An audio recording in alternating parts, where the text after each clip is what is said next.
السلام عليكم ورحمة الله تعالى وبركاته. مباشرة حماس الغيد نطرقوا نتوشكا نتناشد السلطات الإقليمية السلطات المحلية أنه التدخل العاجل يفكوا هذه الكارثة ديال واحد طرقوا نتوشكا في خطر. واخا الانسان التدخلات والسكينه ولكن راه في خطر كما كتشوفوا دابا.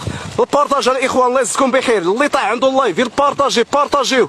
السلطات الاقليميه يصيفطوا لنا طائرات عاجلا لان هذا الشيء راه ما كافيين. حنا تقاتلنا هنا بما فيه الكيان باش انه نحدوا الحد لهذا الحريق، ولكن راه ما يتمكنش انك تحبس هذا الحريق. التدخل العاجل الله يجزيكم بخير. هاكم كتشوفوا الواحه مشات، كنا راه الحريق بدا من واحد البلاصه تقاتلنا معاه باش اننا نوقفوا النزيف ديال الحريق ولكن ما قدرناش. اللي طاح عنده اللايف ما يبارطاجي. انتم كتشوفوا راه الحريق راه غادي تقريبا شاد تقريبا 2 كيلومتر ديال الحريق.